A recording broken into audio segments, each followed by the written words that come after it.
Now, Gibraltar has become a new point of contention in the UK's Brexit negotiations. As EU draft guidelines say, Spain must agree with any decision made regarding Gibraltar's future with the European Union.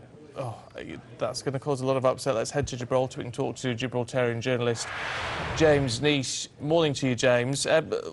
What's the mood on the Rock? How's this going down? Good morning, Stephen. Well, are the people of Gibraltar disappointed about it? Yes, they are.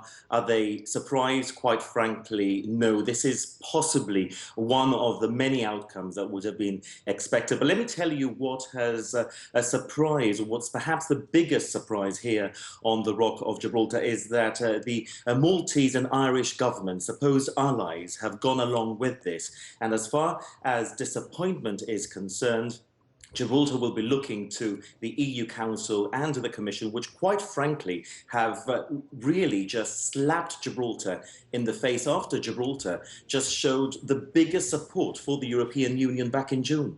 I mean, with this issue, the problem is, I would guess, as far as Gibraltarians are concerned, there can be no compromise here. Absolutely not. Gibraltar is British. The people of Gibraltar want to remain British Gibraltarians. As you've been reporting since early this morning, the result of that 2002 referendum, overwhelming majority for the people to retain their links with Britain. And yes, we may be far away from you, geographically speaking, miles away, but there are so many issues, so many things that link the people of Gibraltar to the United Kingdom, and those links must continue. Are you getting enough support from the British government, do you think? I mean, what's the view of Fabian Picardo, someone I know who you have a lot of interaction with? Yes, well, I think the Foreign Secretary Boris Johnson was quick to tweet the implacable support from the UK government to the people of Gibraltar.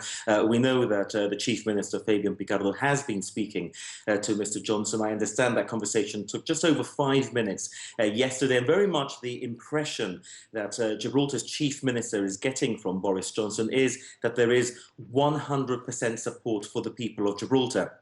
That referendum I was talking to you about led to the double lock commitment that there would be no conversations, no discussions about the future sovereignty of Gibraltar without the wishes of the people of Gibraltar. And everybody is welcoming the news from the UK that they remain steadfast in that.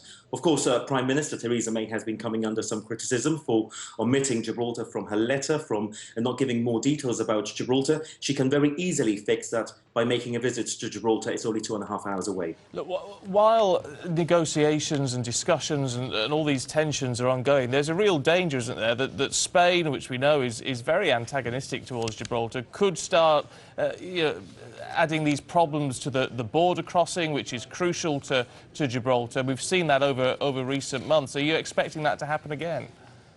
I think that's very much the feeling on the ground here in Gibraltar, with new Schengen border controls coming up, where documents will have to be systematically checked. One of the things that Gibraltarians will be looking to that front is to make sure that Spain doesn't use it as an excuse. Already in recent weeks, we've seen an escalation again to 2 or 3 hour delays at the border. They seem to be back, so nobody knows. But one of the things that the Chief Minister here is saying is that the Gibraltarians will not be pawned in this game. This is the lives of 30,000 people, the residents here of Gibraltar. This is our homeland. And just like we've done in the past, let no one be mistaken, the people of Gibraltar will be united.